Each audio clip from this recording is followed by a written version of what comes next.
I'm getting swamped with emails from authors asking about Shopify. They're losing money with Shopify, and yet many of them are looking to spend more money to get someone to help them to turn things around. So I need to set the record straight on something. I don't recommend Shopify.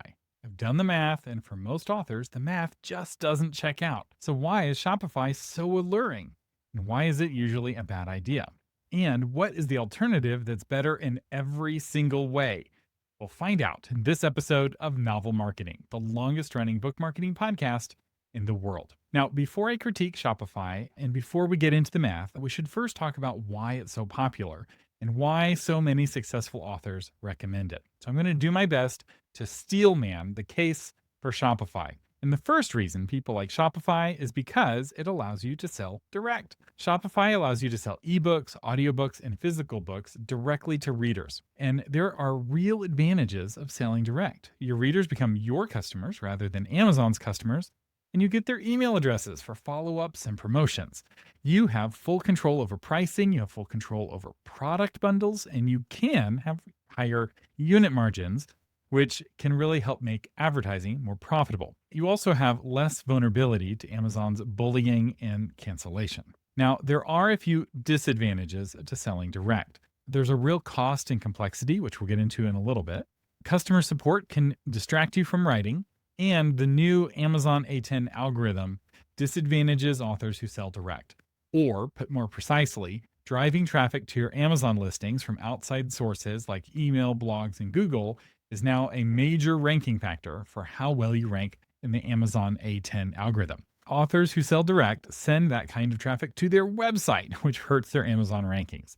Now, selling direct may still be worth it, but the algorithm hit is something that you have to take account in your calculations.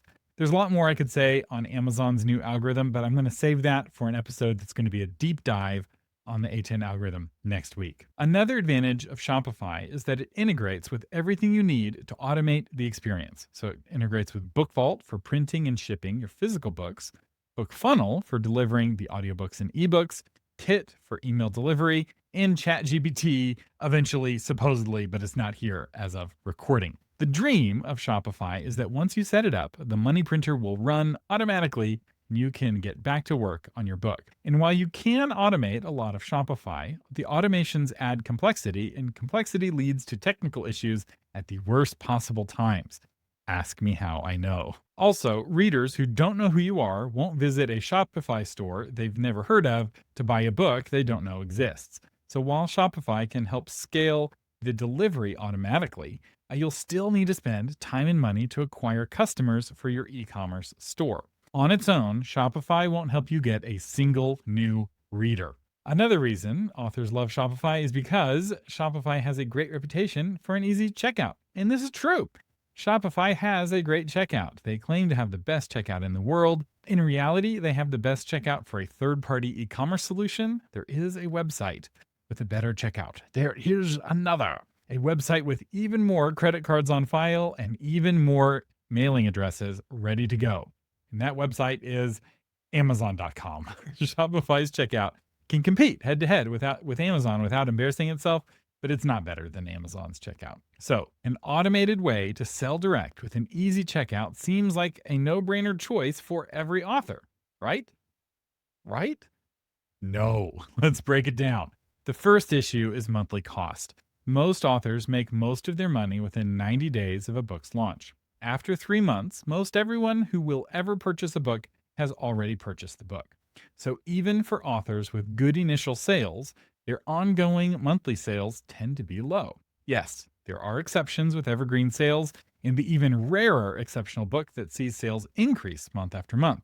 But these are 1 in 10,000 and 1 in a million type books. And the authors of those books share their stories far and wide, making these kinds of evergreen books sound far more common than they really are. Now, Shopify costs the same $30 a month whether you sell any books or not. That's $360 a year or $1,800 over 5 years. Most books sell less than $1,800 in total sales after the first 90 days. So, for the majority of authors whose books don't sell well, they will make more money just selling their books on Amazon and getting the corresponding bump in their A10 algorithm rankings than they will trying to make Shopify work. Also, not having to hassle with Shopify gives authors more time to write, which, speaking of hassle, Shopify has all of the complexity of a WordPress or Wix website, plus all of the complexity of an e-commerce website. Yay! Tech-savvy authors will say, it's so easy. And it's true if you're tech-savvy. But this leads less savvy authors into the valley of the shadow of technical death. To escape this valley of complexity, tech-timid authors start looking to hire someone to set up or fix their Shopify site, and this makes an expensive platform even more expensive, as every change now comes with the hassle and cost of hiring someone to make that change for you. The result is thousands of dollars spent not on book promotion, not on editing, not on marketing, but on webmasters filling with payment gateways and shipping integrations. This is particularly true since many of Shopify's most powerful features are also its most advanced. Do you want your Shopify checkout to integrate with ChatGPT? Great!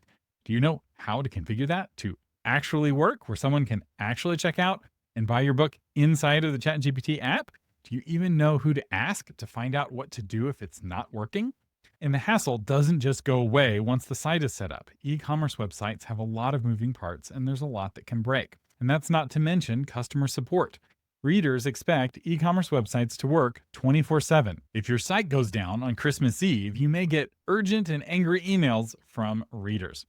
If you handle customer support yourself, this is a real cost in terms of time, focus, and quality of life. The time you spend on customer support is time you're not spending writing your next book.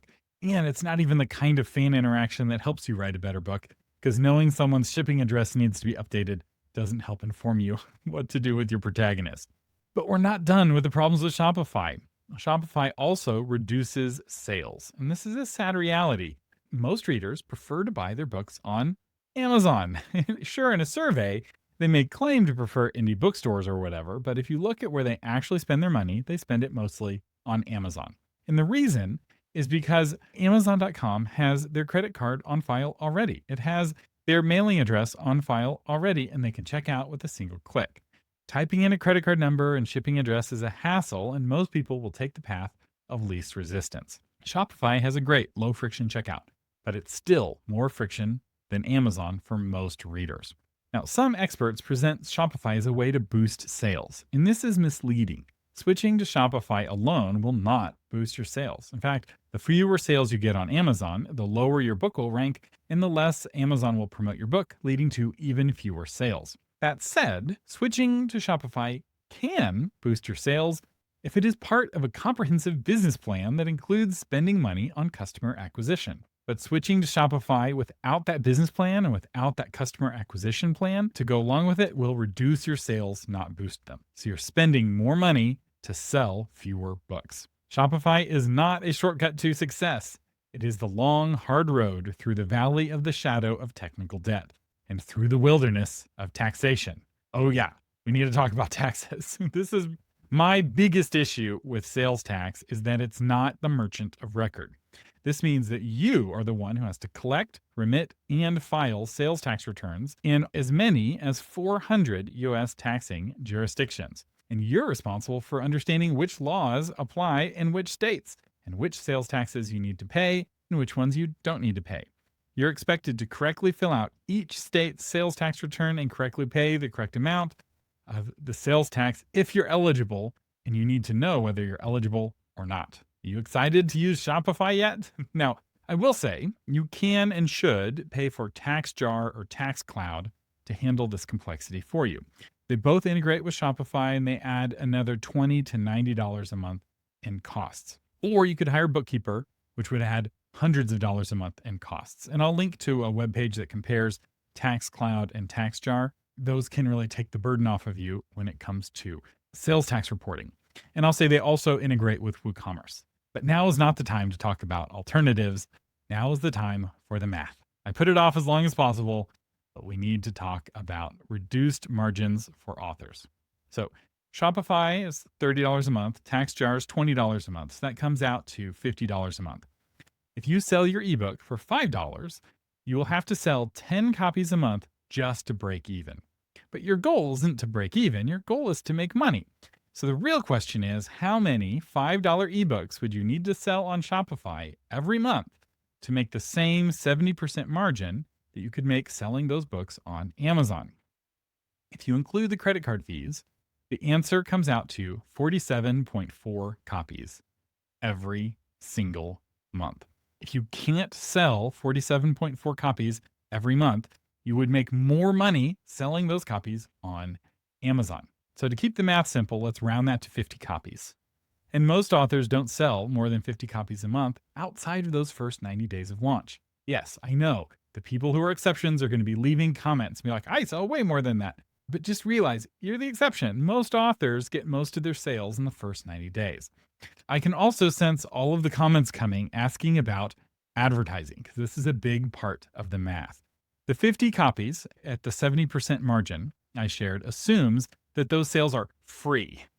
But no one's going to go to your Shopify store if they don't know about it. So you're going to need to spend money to acquire customers. So how does that change the math? Well, let's assume the cost to acquire a new reader is $1 in ads. So spending $100 in advertising would bring in 100 new readers. So some authors can spend less than this, but most are going to spend a lot more. But this will keep the math easy, and I'm making the case harder for myself with this low cost of reader acquisition. So with a $1 cost to acquire a reader, how many ebooks do you need to sell to reach the same 70% unit margin that you get on Amazon? And the answer is 910 copies every month. And the numbers get worse as your cost to acquire a reader goes up. Now, there are ways that you can work those numbers to make the picture look better or worse. And a common strategy is to increase the average order amount. The math really changes when the typical customer buys two $5 ebooks or a bundle of books worth $25. The margins on physical books also change things around depending on how much it costs you to acquire and ship those physical books and what they're priced at. So here's a really good rule of thumb to help you know if you're ready for Shopify. If you don't already have a business plan, you're not ready for Shopify. Once you do have a business plan, and in that plan, Shopify makes sense, then you are ready for Shopify. That's it. That's the rule of thumb. Most indie authors have written a handful of books and have yet to dial in their marketing. They don't yet have a cover or a product market fit that's tight enough where they can acquire new customers for $1 per customer. And they haven't written enough books to get the average order amount high enough to make Shopify work financially. These authors listen to authors who have done those things, and they think that Shopify will work for them when it won't. Now, this doesn't mean Shopify will never work. It just means that you're not yet ready. And this is how Shopify becomes a trap for new authors. Most authors signing up for Shopify right now are looking for shortcuts to boost sales. Instead, they lose a month's worth of writing time fiddling with Shopify settings, and then they go on to lose money 9 months out of 10. Shopify is not a shortcut. It's a massive commitment in time and money. If you're a novelist with 2 or 3 books out and you sell a few dozen copies a month on non-launch months, Shopify is like buying an 18-wheeler when all you need is a pickup truck. Now, if you sell 10,000 copies a month, the math completely changes and Shopify might make sense. But that's not the only time Shopify could make sense. So let's talk about some other times when switching to Shopify might be a good idea. That's right. Despite what the title of this video implied, you're about to get some nuance. So, is Shopify ever a good idea? Well, maybe. And one of those maybes is if you're tech savvy. If you're a tech savvy person and you enjoy fiddling with your website, adding the complexity of a fully powered e-commerce solution may be for you. Particularly if your business plan calls for it. It's not a shortcut around the business plan. And Shopify may be a good idea if you have financial runway. Some authors have a lot of money, and the idea of spending a few $1,000s on Shopify is no big deal. This kind of author often is very entrepreneurial, and they have lots of products to sell beyond just the book. So if you have the money to spend, go for it. Just create the business plan first, and make sure to set aside money for advertising. More on that in a moment. Shopify might be a good idea if you write evergreen nonfiction. If you write evergreen fiction or nonfiction and you have a direct relationship with your readers, Shopify could be the right call. And there's a lot of nonfiction books out there that quietly sell 100 copies every month. And these books can do really well in a Shopify context, particularly when they're combined with coaching, courses, workbooks, and other nonfiction products. Anything to get that cart size bigger helps make Shopify way more profitable and helps make that monthly fee seem smaller and smaller, and it eats less into your margins. Shopify also might make sense if you're prolific. If you've written one book, you have to sell 50 copies of that book just to get your 70% return that you could get on Amazon for doing nothing. But if you've written 50 books, you only need to sell one copy of each book each month for the same result. The more books you've written, the easier it is to make Shopify or WooCommerce or one of the other direct sales tools make sense financially. And this is particularly true if you write fiction and evergreen nonfiction. You'll notice a lot of the people recommending Shopify also write books on writing and marketing books, and those books have ongoing evergreen sales. That helps subsidize the cost and complexity of running a Shopify store. The more maybes you have, the more Shopify makes sense. But there is one time when Shopify or one of its near competitors like WooCommerce always makes sense, and that is if you've dialed in your advertising. Once your advertising is profitable and scalable, Shopify or WooCommerce almost always makes sense. For example, I interviewed Connor Boyack a while back, and he sells millions of dollars worth of books directly to readers every year. He acquires most of his readers with a combination of Facebook ads and homeschool book fairs. And he shared his entire business plan in our interview, and he gives all of the details on how he went from no books and no money to a major brand author with millions of dollars in annual sales. Once he got his ads dialed in and profitable, he could boost his advertising spend and grow his sales. This allowed him to grow from hundreds of monthly sales to thousands of monthly sales and eventually to tens of thousands of monthly units sold. His business plan called for being able to sell directly for readers, for reasons you'll find out if you listen to the episode. And so for him, a solution like Shopify made sense. Although I should point out, he didn't start with Shopify. He started with WooCommerce. And I'll talk about WooCommerce in a moment. So let me underline this again. Connor Boyack was selling millions of dollars worth of Tuttle Twins books before switching from WooCommerce to Shopify. And if you want to know the secret behind his success, you should listen to our interview. He was one of the most financially transparent guests I've ever had on the show. Shopify is a great option for already successful authors like Connor. But for most authors, it's like buying an 18-wheeler when all you need is a pickup truck, or all you need is to borrow a friend's pickup truck. It's not a time to buy an 18-wheeler. So there is one better option to rule them all, and it's not WooCommerce. The better solution for almost all authors, almost all of the time, is Kickstarter. Kickstarter combines all of the advantages of selling direct with amazingly powerful marketing psychology. I did a series of episodes a while back on marketing psychology. I talked about social triggers like urgency, social proof, scarcity, loss aversion, and ubiquity. And the more you incorporate these elements into your marketing, the more of a frenzy you build around your book. And you know which platform has all of those social triggers built in by default? Kickstarter. The only social trigger built into Shopify is anchoring, which all of the e-commerce tools have. You don't get any bonus points for anchoring, although you still listen to that episode to learn how to use it. The social triggers are so powerful that most indie authors will make more money in a month on Kickstarter than they will on Shopify all year long. Both platforms allow you to sell directly, but only Kickstarter has the powerful marketing psychology built into the platform. Oh, and Kickstarter has no monthly fee. They only make money when you make money. Kickstarter also gives you more time to write, because Kickstarter is this intense campaign for a short period of time, and then when it's over, it's over. You can get back to your writing and not worry about answering panicky Christmas Eve emails. And it gets better because Kickstarter happens before your book comes out, which means you can sell direct with Kickstarter while still taking advantage of KDP Select and the new changes in the A10 algorithm. So if you want to be in KU, you can. You can have your cake and eat it too. But wait, there's more. Kickstarter handles the sales taxes.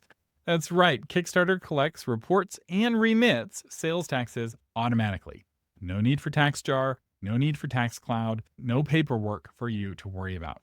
But perhaps the best benefit of Kickstarter is that because it has all of that marketing psychology built into it, the average author campaign has an average cart value of between $40 and $60 per person, which is a way higher cart value than what authors typically get on Shopify. This means you have way more margin for advertising. So Kickstarter has all of the advantages of Shopify with none of the downsides and a bunch of bonus advantages you can't get anywhere else. I know I have a hard time getting y'all to give crowdfunding a shot, but it really is the right choice for almost everyone. Crowdfunding is the obvious option for indie authors. So while Kickstarter is the obvious choice for almost everyone, it's not a complete solution. So it won't let you sell your book year round. And your business plan may call for that. Now, for many of you, not selling your book year round actively is a feature, not a bug, right? You like the fact that people can buy on Amazon and you can focus on your book. But if your business plan calls for year round sales, let's talk about some Shopify alternatives. And yes, it's finally time to talk about WooCommerce. WooCommerce is a free WordPress plugin that can do everything that Shopify does and shares most of Shopify's disadvantages. These are real near competitors. So WooCommerce won't handle taxes for you, but it integrates with TaxJar and TaxCloud just like Shopify. It also integrates with BookFunnel, BookVault, and Kit. So basically, if a feature is in Shopify, that feature is also in WooCommerce, with a few exceptions kind of nibbling around the edges. But the coolest feature for my audience is that WooCommerce, since it runs inside of WordPress, integrates with Divi, which means that you can very easily make your store beautiful and you can make your store a part of the website you already have. So if you already have a Divi WordPress website, adding WooCommerce is much easier and cheaper than building a whole new Shopify from scratch. And it saves you from the hassle of having both a website and a separate website for your e-commerce store. Now, I will say, while the core WooCommerce offering is free, various features and add-ons do cost money. So my advice is to keep things simple at first and avoid adding these costly add-ons for as long as possible. That said, the first add-on I would recommend is either TaxJar or TaxCloud. I know authors who profitably use WooCommerce to augment their sales, and it makes financial sense for them because there's no monthly fee, and some of them just don't collect, report, or pay sales taxes. They assume that they're too small to attract the notice of the taxman. And so far, the taxman has not come knocking. Do I recommend ignoring sales taxes? No. No, I do not. But you're an adult and you can make your own decisions and take your own risks. Personally, I have enough issues with the government as a law-abiding taxpayer. The last thing I want is more interaction with the government for not paying taxes. Another alternative to Shopify is Gumroad and Lemon Squeezy. And I'm going to combine these two because they're really close competitors that allow you to sell direct all year long. They don't charge you a monthly fee, and they also handle sales taxes for you. They get paid when you do. Gumroad takes a 10% cut, and Lemon Squeezy takes a 5% cut. So if you have a slow month, there's no fees. But there's one big downside, and that is for both of these services, they don't support physical product sales. So technically, Gumroad is still phasing out their support for physical bookstores. So some authors are grandfathered in. But if you were to sign up for Gumroad today, the physical product options were digital only, which was very disappointing when I found that out and required me to completely rewrite the script. I was going to recommend Gumroad much stronger in this episode, but without physical product sales, they're just not a replacement. Now, if you're in the UK, a great replacement is PayHip. PayHip has direct integration with BookVault and BookFunnel for digital sales and physical sales. It handles VAT taxes for you UK authors. And so if you're in the UK, this checks all of the boxes. It's a great option. But PayHip does not become a merchant of record for American sales taxes. So we reported in an earlier episode that they did, and this was either a confusion between the UK and US taxes, or, and I suspect this is what happened, PayHip stopped offering sales tax remittance in the United States. PayHip also doesn't integrate with TaxJar or TaxCloud, and this is a big problem because I suspect many American authors using PayHip are just not remitting sales taxes. And when the Trump administration finds out that there's a foreign company helping American businesses dodge taxes, the hammer will fall. You don't want to be anywhere near PayHip when that happens. America and the UK have a long history of tax disputes not ending well. So I recommend that Americans avoid PayHip until they offer some kind of tax remittance solution. So here's my advice on which one to pick. Your success as a novelist rests primarily on the quality of your novels.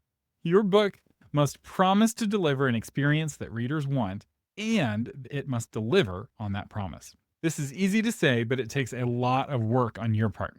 You must know who your reader is and what your reader wants. Then you must hone your craft to write your book to fit those desires. Most authors start out by writing the kind of book that the author wants to write, and not the book that readers want to read. And it takes practice to learn how to die to yourself and to learn how to love your reader. Online sales tricks and direct sales won't shortcut your need to write books that readers can't put down and won't shut up about. But a complicated e-commerce solution like Shopify can distract you from getting better as a writer, and it can keep you from working on your next book. So beware the Shopify trap. I have a 1-year-old who seems to be continually covered in bruises right now. Why? Because she sees the things her older siblings do at the play state, and she wants to do them too. She doesn't care that she just learned to walk. She wants to go down the slide all by herself like a big girl. If that means going down head first, so be it. And as a dad, I try to resist my millennial urge to be a helicopter parent and to hover all the time, but sometimes she wants to go and walk in the street, and that's when I have to step in. But I'm only stepping in for a time. Eventually, she will be old enough and big enough to cross the street on her own.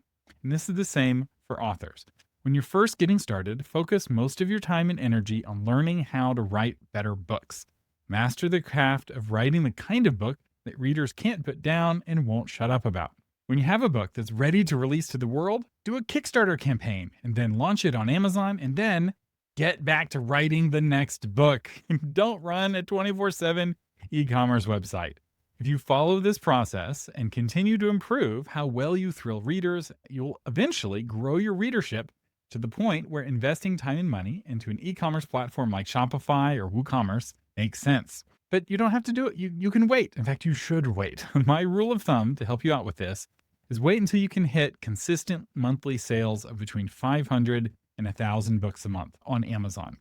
Then, once you're selling that kind of throughput regularly, put together a business plan. And then, if the numbers make sense, and do the work on the business plan to make sure that they actually make sense, then you can get a fully powered direct sales tool like Shopify.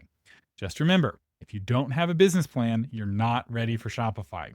And if you want help creating a business plan, I have a course called the Tax and Business Guide for Authors.